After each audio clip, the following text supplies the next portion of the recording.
All right, well, I think let's get started. I know we have a couple people that are still going to jump on, but I want to get started to make sure we have enough time. Hi, everybody. My name is Sarah Bozenjack. I'm the Director of Events for Comcast Spectacor. I know you got the invite from me, so thank you for joining us. I'm going to kick it over to our host, Brian Smith, in a second, but I just wanted to talk about a few housekeeping items. Please make sure that you're on mute if you're not speaking. You should already be muted, but I don't want any background noise to interfere. If you did call in, just make sure your phone is on mute. If we are taking live questions tonight, please just type them into the chat. I will be the only one that will be able to see them, and I'm going to send them over to Brian so he's able to ask all the guys. So with that, I'm going to hand it over to Brian Smith. All right, thank you very much, Sarah, and thanks everybody for joining us this evening, and we hope everybody's staying as safe as possible and doing as well as possible under the circumstances here as we continue to plow through this. We're going to go through a bunch of stuff tonight. We've got some questions that some folks have sent in already, and obviously you can chime in some more that, as Sarah said, she'll get us going here. I know that some of you have been with us for other versions of these, and so we may touch on some stuff you've heard before. We may not, but we'll try to make sure that for some of these things that we go ahead and at least touch on some of the stuff that some folks that may have not been with us for the previous ones might want to hear as well. So I see Coach Paul Day bouncing around my screen here somewhere. So Paul, I was going to start with you. Just wanted to see how things are going in your world, and what you can tell us about current events with the National Lacrosse League, how things are looking at the moment, and anything you might be able to share.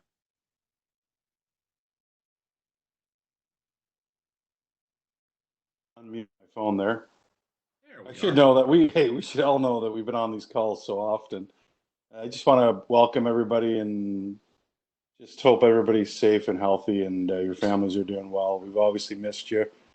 With the modern technology, we've all been on Zoom calls with family and friends, so it's a great opportunity for all of us to get on with the Wings family. So we miss you guys. We'd love to be there, but it's a great opportunity to say hi and answer any questions that we can.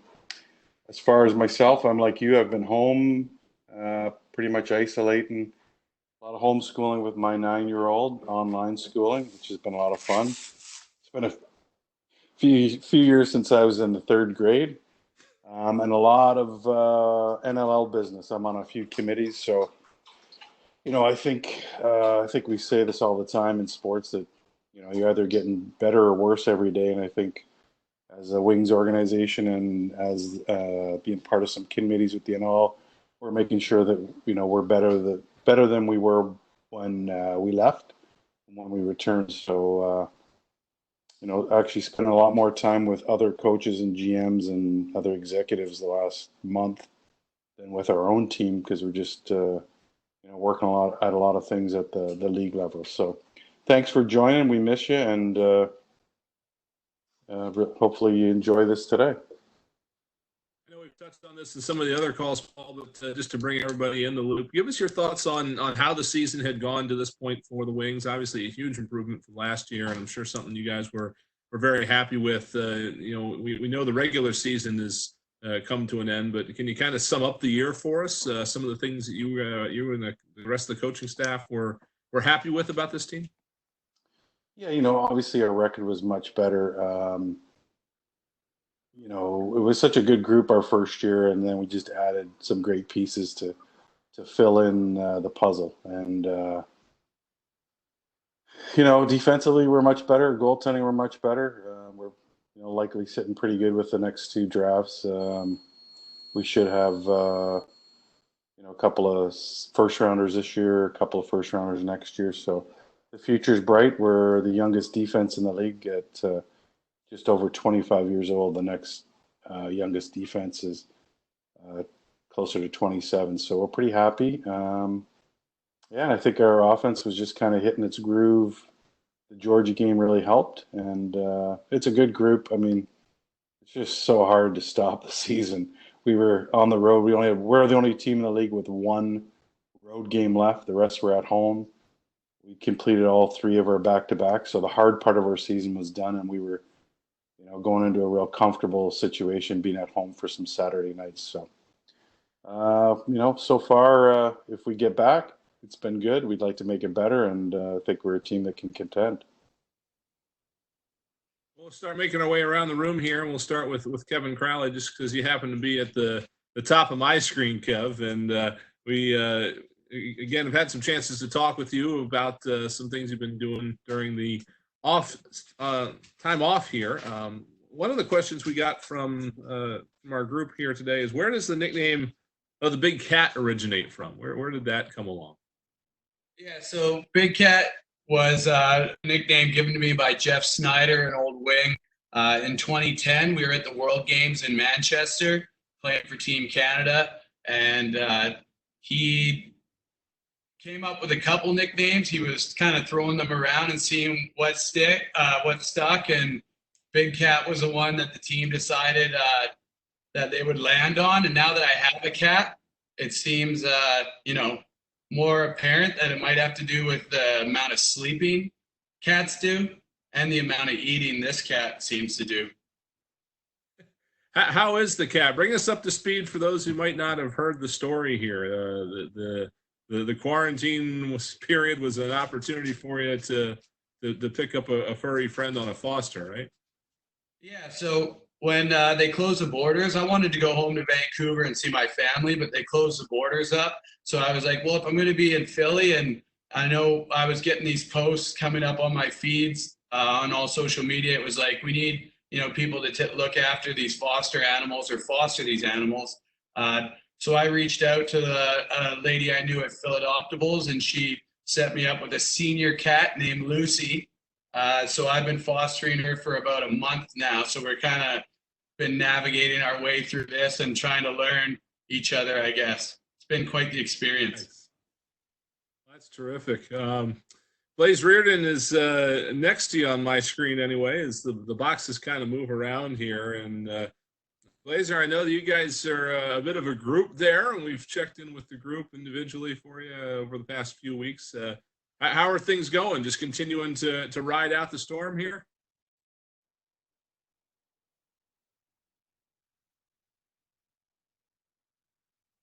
I think we got you on mute, Blaze, maybe.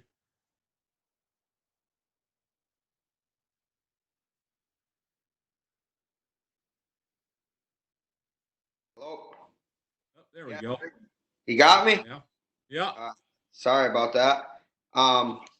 But I was just saying that we've been competing. We've been working out down the street at our chiropractor's place, and he's got a little outdoor gym that he's been running us through workouts. So myself, Trevor, and Matt have been competing there. And then recently the golf course has just opened up. So me and Matt started golfing together last year, and then really upped it up a little bit this year and joined a country club, and we're playing there. And Kevin Big Cat's been able to come out and play around with us, and Kyle Marr's been able to come out and play around. And actually we're teaching Trevor how to play right now. So we're staying busy in that aspect, but I'm definitely itching to get back on the floor and play in front of the best fans in the league. Who's the leader in the clubhouse as far as golfing is concerned? We've got a couple of inquiries about this, so word must have gotten out there. Yeah, I would say me by a little bit. Matt's been playing well lately, but the overall record shows that I'm the front runner right now. And I know we've had a chance to get a little bit into the insight into the culinary aspects of things. We talked a little bit about some of the things that you guys have done in the past. Has anything new rolled along? Are you still just kind of churning things out, as you will, or has it been a chance to try some new stuff? We have.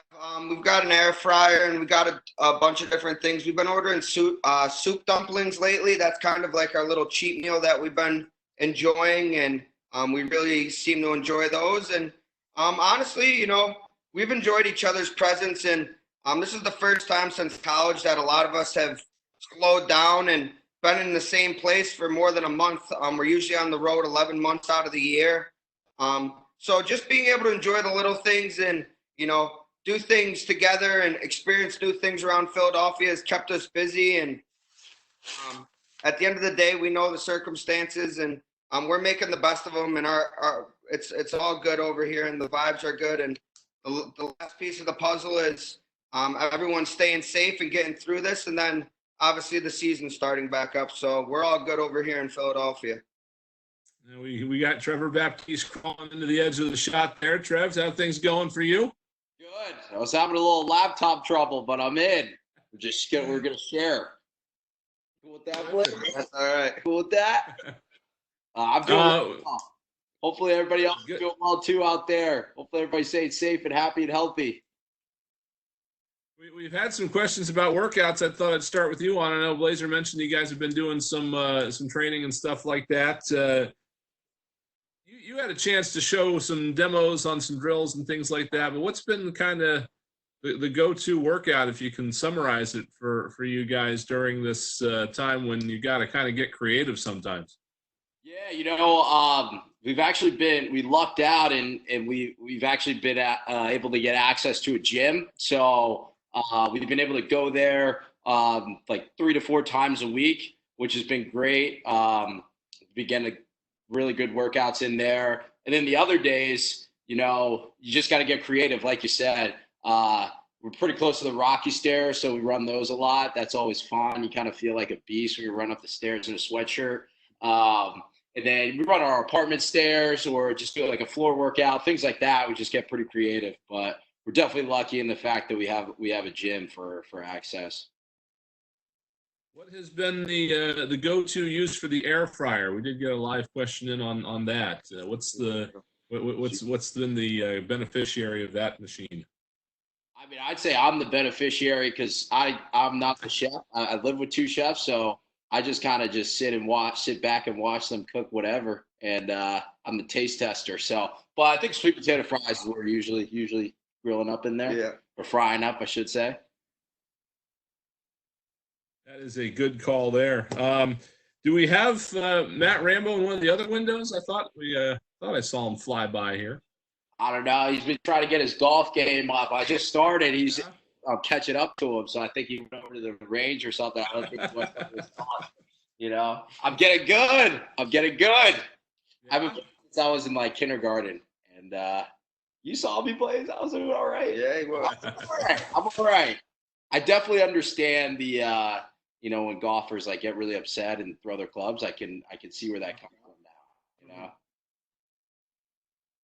We've got Tracy Kaluski floating around as well, and sporting a bit of a new look there. Tracy, how have things been going for you? You're one of the folks we haven't had a chance to check in yet during this whole situation. Hey guys, no, everything's going great for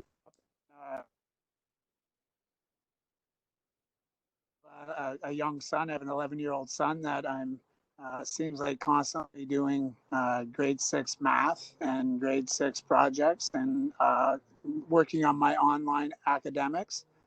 So trying to keep up with that. And for me, my livelihood is lacrosse. So obviously coaching in the National Lacrosse League, and then I also run a lacrosse business for youth lacrosse players. So everything's really shut down for me, but I can I guess agree with what everybody's saying. It's allowed me to have a time to slow down and really reflect on the last year's season, but I think more importantly reflect on the 20 years that I've had in the NLL, whether it be as a player and as a coach. And I know Paul Day had mentioned one of the things that he said was in our last game was nothing's promised tomorrow, and that sentiment can be any more true with obviously where we are now today.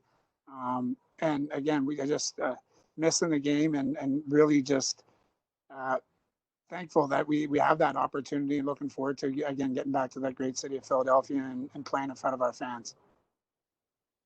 You had been in Philadelphia before, and then, of course, back with this version of the team. What was the thing? What made you want to come back and be a part of the franchise the second time around and get a chance to coach here?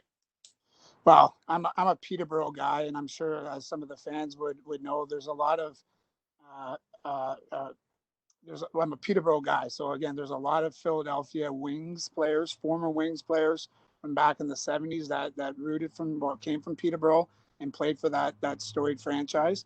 So as a youngster growing up, John Grant Sr., Carmi Collins, Jimmy Hickey, Jim Booth, Jim Wasson. Like there's a list of guys from Peterborough that played for that storied franchise, and for me, again, the NOL or the pro lacrosse, I always thought of the Philadelphia Wings. And obviously, I played in the league for 14 years, and I wasn't able to play for Philadelphia until my last year. But I've always, anytime I think of the NLL, I think of the Philadelphia Wings. And of course, when we took that Philadelphia took that 3-year sabbatical, I guess, and the team came back, and I'm just thankful for the opportunity that Paul Day afforded me to come and work with the great group that we have. But again, just that's the storied franchise of the Philadelphia Wings.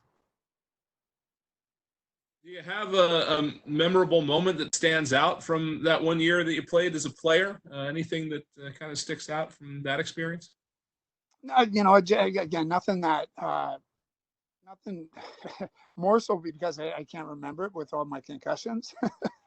But honestly, you know what? It's one of those things that uh, just the whole vibe of the city, and how well everybody follows their sports and how passionate the sports fans are. We didn't have a very successful year. The year that I played there, I think we maybe had 4 wins. But as Paul alluded to, even last year with our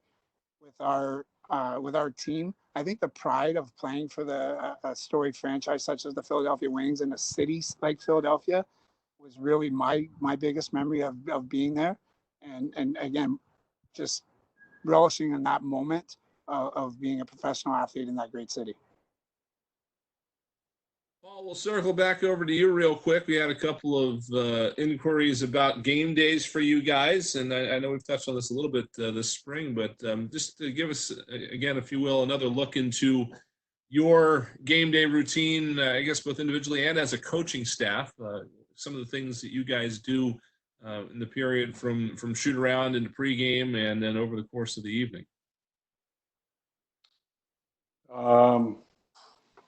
Shoot around, great time for us. It's kind of the last preparation before we play. It's really, special teams, whatever we want to do on face-offs, kind of the little things, get the guys in that kind of great frame of mind, positive feeling, get a good feeling. And then the players generally, they have food right there at the skate zone over in Voorhees. And then as a staff, most of the time we go to great breakfast place that you mostly all know, Penrose, back to the hotel.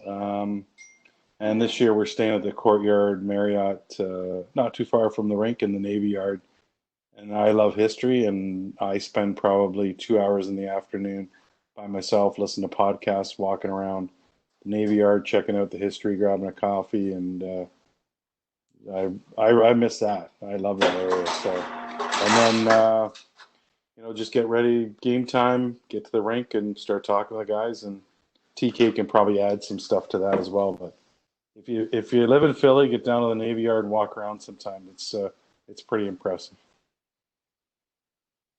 TK, how do you fit into that? I know you guys, you've got your specific responsibilities on the coaching staff, and I'm sure you're all working together in one way or the other. What's the overall process for you to prep for a game?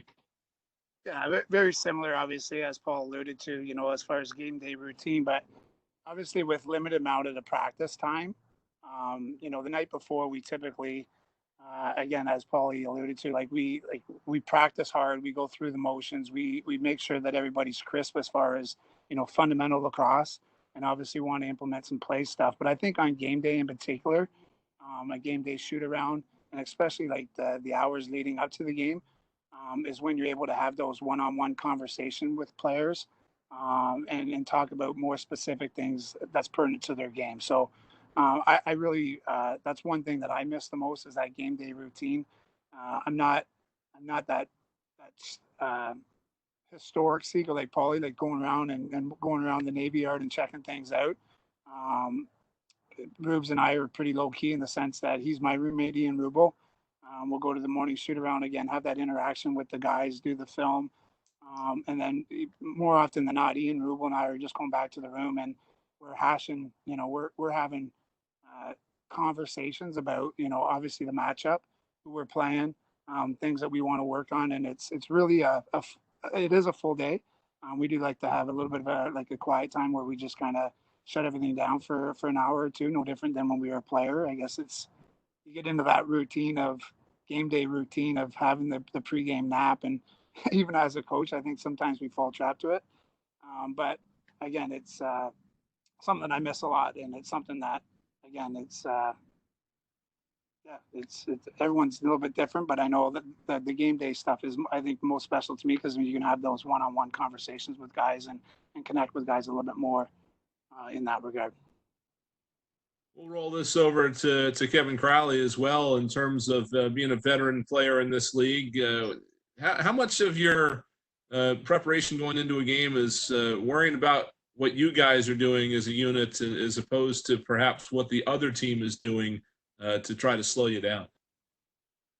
Yeah, so for me, early in the week, it'll be a lot of watching the film from the previous weekend, figuring out what we can do better as a group. And then we turn our attention midweek to our opponent coming up the next week. And then, practice and shoot around, it's typically just focusing, on our own games and what we want to do to, counter what the other team's doing.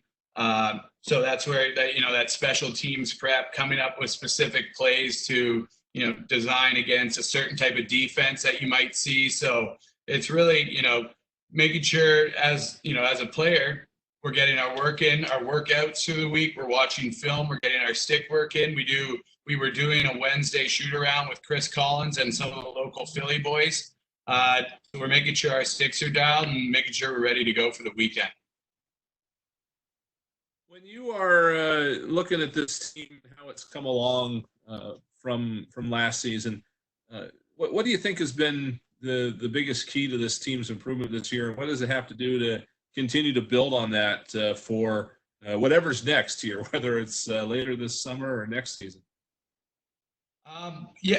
Higgins, he's been great for us. The goaltending's just been such a step up. And anytime you have a great goaltender, going into those fourth quarters, whether you're, up 5 goals or down 5 goals, there's still a confidence in the locker room and on the bench that, that Higgy's going to shut the door and we're going to be able to, keep the lead or get that lead back. So I think goaltending's been, one of the biggest improvements this year. Just overall, I think our coaching staff and admins just made some great moves for the team. And I know they're already working. They're already in my ear talking about, some of the things next year that we want to focus on. Obviously not overlooking the fact that this might continue this year, but, having that mindset. I think our admin, Joe, Landon, and Paul, and our coaching staff do a great job of that. We've gotten a couple folks wondering about that guitar over your shoulder there and what level of proficiency you are at that. Mine or yours, Brian? Play a song. Yeah, I gotta say, I got one too. Play a song, Kevin. Kevin, we want to hear you sing. He's quite good. The saved by the delay there, right? Was holding off. I was going to use that as an excuse. Maybe you can use something from you, Brian. Well, Trevor, I'm going to send this to you because I think you're going to handle it the best. I've seen this question on, I think, every one of these that we've done this spring, and I keep glossing over it, but we're gonna let it go here. When eating mac and cheese, do you use a spoon or a fork? Oh wow! What like a load up to this question? I thought you were going to ask me something like really deep. Well, apparently it is really deep because a lot of people keep wondering. A fork, but it depends on the type of mac and cheese, like the consistency, but like if I'm gonna go with my preference, Blaze or Rambo's cooking up, it's usually some high class mac and cheese. So you're gonna need a fork. You're gonna need a fork definitely to really enjoy it the way it's supposed to be eaten. Blaze, does that have your culinary nod of approval? I would agree with him, but at times I always think the spoon's the most efficient utensil. So if you're extremely hungry after a long day, and the saying is, get it in you, and you're trying to get it in you, you might want to grab a spoon because you can just use the shovel technique, and I think it's a little more efficient. But I serve mine with a fork because I don't need to see Trevor Rambo eating like that next to me. That's pretty. I don't know if I agree with that. A spoon is the most optimal. Efficient. Yeah. You think so? Yeah. Interesting. Well, Trevor, we've obviously seen a lot of you in the face-off circle over the last 2 years, and these folks here have really come to appreciate the effort you put into each and every face-off. You obviously are usually winning them. And the question we got is, have you always had good reflexes? Is that something that you kind of discovered that was maybe an asset for you back when you first started playing? I don't really know, to tell you the truth. I think a lot of it is more muscle memory, rather than innate reflexes. I think my reflexes aren't bad, definitely not bad, but I don't know if I'm great at reacting to everything, So I think it's more about kind of the practice and having the muscle memory and knowing the angle to take to the ball. A lot of times, like, it looks like you're going really fast, but you're really just being really efficient when you're down there. Ladies, we got a goalie question for you. We have a couple folks wondering if there's any good goalie drills that you can do by yourself in this situation where you might have trouble finding a shooter to be putting the ball on you. Anything that comes to mind for goalies out there that they can be working on? Yeah, two drills that I grew up on, even before I started playing goalie, was jumping rope and juggling. One's really good for your feet and one's really good for your hands. And a lot of goaltending is done with your feet and hands. So, it's not something where you need a lot of space or a lot of items. You can use 3 lacrosse balls and get a jump rope or any cord that's long enough to jump over, and challenge yourself to do that. And it's a great stay-at-home workout that will improve your hand-eye coordination and your foot speed. I think most of the people in this room are probably aware that Blaze is a goalie in outdoor lacrosse and the attack in indoor. And I would imagine that been the case. I think we touched on earlier, Blaze, but that transition back and forth is something I assume that you've become a little more used to as time has gone on once you started playing the box game. Yeah, it's like riding a bike. I honestly think my transition from box to outdoor season is a little easier than my transition after finishing my field lacrosse season to box. But it is a strange transition because there's not a ton that go hand in hand with the two positions. But I'm a firm believer that a lot of it's a mindset, and depending the mindset that I'm in will determine what I'm focused on. And right now is a little difficult because we're in that kind of purgatory territory where we don't really know what's going on. So it's hard to prepare for one while not preparing for the other. But usually at the end of my field lacrosse season, I'll give away all my goalie stuff, so I don't even own any, and it's only a short stick from that time until the time the wing season ends. And then as far as my training from box to go in the field, I have a short stick in my hand as well as a goalie stick because I just can't take shots 7 days a week. So on those days that I'm not taking shots or focusing on being a goalie, I like to get out and just get exercise and throw the ball around, and I prefer to do that with a short stick rather than a goalie stick. Actually, when we were at Denver too, I'm pretty sure another player did that. I think TK, former short stick. Oh yeah, I've been directed to ask you, TK, about this. He opted the net for the boys. Yep. Yeah, he's pretty good. Yeah, not really, but I was a target. I was trying to gas you up. Oh, that's the truth. He was Swiss cheese. I needed some film. My feet were way too narrow. From film study, I think the next time around, way better. I would hope. I think we like you on the bench rather than on the high arc at the net, Thanks, bud. especially with Rambo shooting. The heat. Too funny.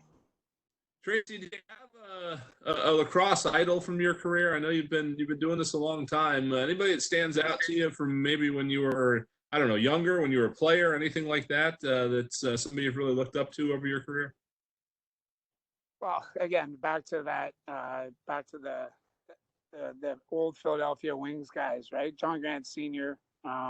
Was kind of a second father to me, and again, being able to see some of those '70s, late '70s and early '80s games, and just hearing about some of the stories that went on with the Philadelphia Wings, and the championships runs that they had. I'd be foolish not to say John Grant Sr. Again, he's almost it's like a second father to me. John Grant Jr. is obviously one of my best friends, and we grew up together. Senior and my dad worked together at Coca-Cola, so he would be the first guy that jumps out. And then obviously as you get older, you look. I always look to the Gate brothers, who I think a lot of people have, but they were really the ones that, in my mind, evolutionized the game. Obviously, with the Canadian players going to the NCAA being one of those avenues, but I think just the way they played the game, their skill set, their athleticism, and just their raw ability to play the game was, I thought, incredible. And those are two of the guys. I had the Gary Gate poster in my room growing up, no different than I'm sure a lot of kids my age did. I'll roll this over to you as well. A little bit different though. If there's any lacrosse icon from over the years you could play with, who do you think that might be? So is that to me, Brian, or to Paul? I think you said Paul. I was going to Paul, but either of you could chime in, definitely. I'll let you chime in first, Tracy, because I think I might have. You know what? And again, I think I'll chime in, and I think one of the things, again, growing up in Peterborough, you look at some of the teams that even Paul Day played on. Coach Paul Day, he was a captain of the junior A team here in Peterborough. Although I wasn't like a huge lacrosse fan at the time, like those teams are like storied teams in Canada, teams that won like I think they might even won 4 Mental Cups in a row, and some of those legend guys. So, for me, it's always people that I know and people that I can always relate to, and people that hit home, and guys like Paul Day, Jamie Batley, Joey Hiltz, like just that the guys that were essentially the generation above me, that were the lacrosse icons in the city of Peterborough. Gotcha, definitely. Paul, if you can hear us, what are you doing in terms of what's coming up here for you? What all's on your plate as we progress into a summer maybe of some unknowns? Maybe there isn't much going on, but what do you have in your immediate future here as we try to navigate the waters? Well, our season up here was canceled as of yesterday, so no Man Cup this summer for Tracy and I. Youth lacrosse hasn't been canceled yet, but right now I've been working on, as far as the Wings stuff, I've really been working on a lot of looking at the NFL and the NBA drafts, kind of analyzing the last 5 to 10 drafts for the National Lacrosse League, looking at some analytics information that can make us better in the future. So spending quite a bit of time as making sure that myself, I'm going to be a better GM in the future. I mean, this is some time that we have. Generally, you go right from one season to the next, and this time of year I'd be booking buses for June, July, and August for the Lakers in Peterborough. So now I'm really just working on wing stuff, and also spending a ton of time on podcasts, a lot of NFL and NHL coaches, and trying to learn as much as I can. And there's some great lacrosse podcasts out there too. So I think lacrosse-wise this summer, hopefully I'll be able to watch some PLL and the MLL. And I'll be up north golfing close to where Tracy lives and fishing with my family. Nice. So Kevin, we're going to run this one to you, and we might go around the room with some of these. We got some of the non-lacrosse questions, I guess, if you will, and we're going to start with some speed questions. If you ran the 40-yard dash at the NFL Combine, what do you think your time would be? That's a great question. I haven't ran that in a very long time, but I would see myself as a tight end time. I'm probably like a 4.7, 4.6, 4.7. Is that a good tight end time? It's CFL standards. Yeah. CFL standards. What's going on over there, Blaze? You got you on mute. 4.7. Want to chime in? 4.7, 4.6 is pretty fast. Yeah. Pretty fast. I don't know if that's tight end time, but I will give it to Kevin because we were driving by the other day and he was on a long distance run and he had a really good runner's uniform on and had great stride. And I called him out and asked him to see his pace because he has this little watch with his pace and he was going faster than I expected. So, I mean, I would imagine that it would be closer to a 4.85, but hey, I don't know what I don't know what him and that cat have been eating over there. So he might be 4.6, 4.7 material. Trevor, where are you at? 4.4? What was that? Sorry, what was that? Where'd you be at on there? 4.4, 4.3, somewhere in there? Yeah, maybe 4.1. I mean, you know, I'd say right about the same. I'd say about the same. So obviously you've got PLL coming up and a little bit of a different training regimen. We had a question about that. What are some of the differences for your training for the outdoor game as far as cardio goes, and at what point do you start honing in on that? Yeah, for me personally, it doesn't change too much. I think for my position, I think indoor is actually a little bit more of a cardio workout for me, opposed to outdoor. And I'd say I kind of shift more to more distance things, more trying to be a little longer in pace rather than indoor. I'm doing a lot of like intervals, so like 30 on, 30 off, 30 on, 30 off, and outdoor it's more about a little bit more distance. Gotcha, definitely. Mason, I'll roll this one next to you. Do you have a favorite Disney movie? Favorite Disney movie? You ever see Moana? Yeah, I have. Yo, Moana is a great movie. The one that I want to try to say something different, but I'm just gonna have to go with Lion King. It's just a classic, and the picture that it paints, and it hits in spots that a lot of Disney movies don't, and I would just have to say Lion King. All right. I'm going to toss this one to the group just because I think it might be a group thing. Strangest thing you've autographed. Anybody got anything over the years that jumps out to them as the strangest thing that they have signed for a fan? I signed a banana once. A banana. And a sock. Dirty sock. Yeah, shoe. Top of banana. Shoe, socks. People will ask us to sign like their empty Dippin' Dots container, the back of their phone cases. The back of the phone, I never understand that. Like what if you break your phone, or it's kind of expensive? Like, why do you want to, like you're gonna be carrying around everywhere, Also, foreheads, just kind of like that's always something I don't feel comfortable doing. I just feel like their parents are going to be upset or something. That's about it. You got anything else? No, I'm just still waiting to be able to say that I could be Happy Gilmore and someone asked me to sign their baby or something, but unfortunately, I'm not there yet. Along those lines, just one question we had was whether you guys consider yourselves to be famous because of how well known you are in lacrosse circles. I know that each of you have had tremendous success at several points in your career, and at least one of us has been an ESPN top 10 play of the day. What has that translated to for you in terms of just day to day, or obviously you have some guys out there that are able to look up to you, at least in the lacrosse world.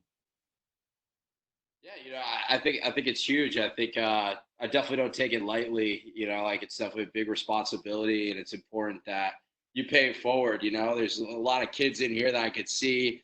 It's important to show them the right message and show them not only that that hard work pays off, but also it's important to be a good person outside of just being a good player. It's actually probably more important in my opinion. So. Those are the things that I look at, but I don't really consider myself famous in any retrospect at all. I just like to have fun and play the game as hard as I can, and make sure that I'm always competing as hard as I can. Yeah, I think I would rather be more of like a mentor or a teacher rather than be famous. And we do know a lot of people, and I think that's credited to the game of lacrosse because of how tight knit it is. And I recognize a lot of faces in here, and we make ourselves available and want to answer questions. It's the fastest growing sport in the world, and people are always want to learn about the game and learn about us, and we take the time to build those connections. So we definitely have a big web of fans and people that we've met along the way that allow us to have a platform to speak and to kind of lead by example. But the word famous is a funny word because it at the end of the day it just means that you're really well known. And it's a lot of people can be well known, but it's what you do when you're well known that's really what's important, I think. So that's we'll take what we have, but we just want to be good mentors and lead by example. Hey, Brian, just touch on what Trevor and Blaze said there. When we were building this team, that was one of the keys was we want good people. Yeah, there's lots of good lacrosse players. I mean, I've been around lots of great lacrosse players and great people, but I think if fans or other teams talk about the people that are on our team or part of our organization, that's the number one thing. They're all good people. They're good character people. They're great in the community, and if they're not in our locker room. So I think that's when I met with Paul Holmgren and Sean Tilger and Lindsay to get the job, that was part of my PowerPoint presentation. I only want to be involved with people that are really good, not only at what they do, but at making people around them better, teams better, and making community better. So I think that's the most important thing about any team. Yeah, absolutely. Kevin, I'll toss this next one at you. Is there any what's the thing you missed the most about the Wells Fargo Center, about the game atmosphere, about playing in front of the Philly fans, just because the season dragged to a halt the way that it did? Yeah, I think the excitement of just showing up to the rink before, the 2 hours before game time. And, it's very cool as professional lacrosse players to share the same arena as the Flyers and the Sixers. So, getting to walk in the entrance and the preparation before we run out to our introduction, seeing the young fans lined up beside us, and, that excitement that I remember day one, my first professional lacrosse game as a Philadelphia Wing. You kind of go back and think back to those times, and getting out there and seeing all the familiar faces in the crowd and all the Wings jerseys, that's definitely the thing I miss the most. Trevor, we had one roll in here for you on the face-off world. We got an 11-year-old guy, Bailey. He's an aspiring face-off guy, and just curious about how much time you spend daily on solo face-off reps as well as reps with a partner under normal circumstances, I guess. And do you have a favorite drill for solo work? So I guess start with if I was with another person I was training with, my favorite thing to do is take live face-offs. I just like doing it for real and competing on that standpoint. For me, solo, I think if Bailey, if you're listening, I think a lot of times kids that I train and kids that want to get into face-offs, they spend a lot of time on their knee and they just kind of like, keep clamping and clamping and clamping. And I think that's great, like going back to that muscle memory thing that I was talking about earlier. But I think what's really important and what I really try to focus on when I'm training alone is exiting. So how you leave the face-off, getting out of pressure, and getting the ground ball either yourself or to a teammate. Those are really, really, really important things that I think sometimes get overlooked when you try to become a top level face-off guy.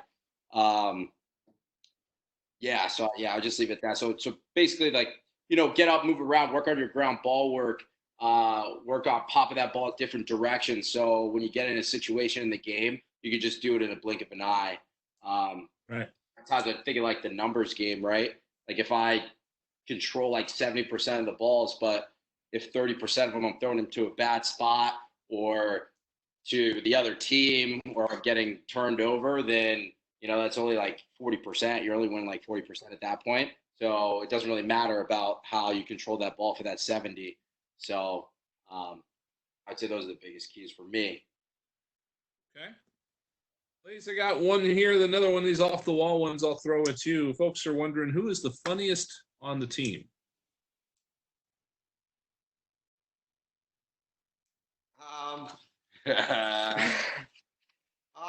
We got a lot of jokesters. Single-handedly the most funny guy. I think Blaze is pretty funny, to be honest. I don't think you'd say that on this, but I'd say he's pretty funny. He's always talking out of his neck.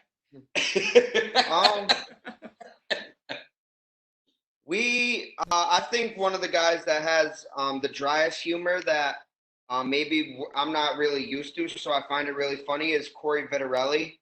He has super dry humor, and he kind of has that Peterborough accent, and the way that he comes across saying stuff, I find really funny. So I would say him, and then if you want a good story or a crazy moment that's happened during the week, go up and talk to Matt Rambo. He'll tell you something that you wouldn't believe, and that I think he twists his stories around a little bit to make them sound a little better. But if not, I would have to say that he has to be the funniest guy on the team. Gotcha. Absolutely. Well, we're pretty much headed to the end of our list here. Figured I'd let everybody go around the room here real quick. And Paul, I lost you on my screen here, but if you're there, we'll start with you. Just any closing thoughts, any sort of messages to pass along to the group here? I'll just stay safe. Things are going to hopefully brighten up here in the next month or so, and we plan to return whenever we return to be better than we were when we left. So we appreciate everything you guys do. We miss you. We miss being in Philly, and stay safe. Are you still just fostering this cat? Are you still looking for a home for it, or have you given in? Looking for a home for it. All right. How do people find out more? Yeah, you can just reach out to me on social media. It's more of a thing. Reach out to me on social media, Kevin Crowley 21. If you got questions, I'd love to find her a nice home. I know when things do start to open up, I'll be traveling a lot more. So I'd love to adopt this cat. She's really nice and starting to really warm up to me. But I think it'd be better off if she was in a home where the owner wasn't on a traveling occupation. So. Well, hopefully you can, have a little bit more time, but we'll see if we can't get going back here. Anything else to add before we close things out? Yeah, I would just say I want to thank the frontline workers and the essential workers for everything they're doing. I know one of the fans right now is at the fire hall tuning in here, so I appreciate everything you guys do, and we're going to do our part, and appreciate you doing yours. And how about Blaze and Trevor Central over there? I know we've seen a lot of you guys here over the spring, fortunately, but we'd certainly much rather see you on the field, and hopefully we'll be doing that soon. Yeah, no, for sure. And we appreciate everyone hopping on here.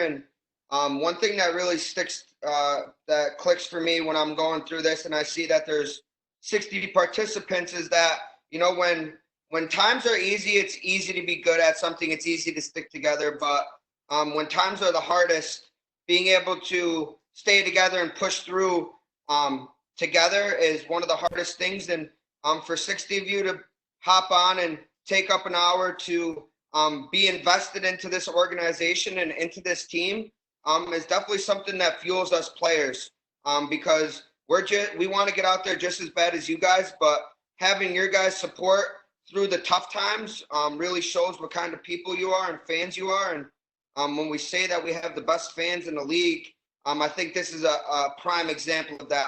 I wouldn't say that any other organization is going to put together a 60-person Zoom during a pandemic. And, you know, it's great to see a lot of familiar faces. And I'm excited to see you guys banging the glass rather than, you know, looking through my computer glass. Oh, that was poetic. Thank you.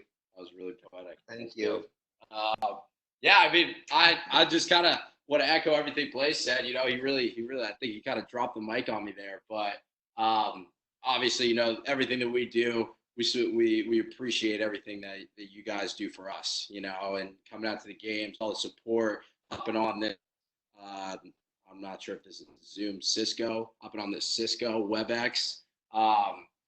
You know, it like Blaze said, it really means a lot to us, you know, knowing that we got a lot of support, knowing we got you guys rooting for us. There's no better place to play in this whole league, hands down. You know, you ask anyone on any team, they'll tell you. They'll tell you it's the Philadelphia Wigs is where we're at. So we appreciate you guys. All right. Well, thanks, guys, for joining us tonight. Thanks to all of you for jumping in with us. I'm going to hand it back over to Sarah, I think, to close things out. Thanks, everybody, and thank you for all of your live questions. I did get a few emails and a few questions. We did record this, and I will make it available, whether the Wings send it out or I will send it out individually, but you guys will be able to watch this, or season ticket members will be able to that didn't have a chance to tune in. Thank you, guys, and look for the next invite for the next virtual event. Bye, everybody. Take care, everyone. See ya. Thank you. No problem. Thank you. See you.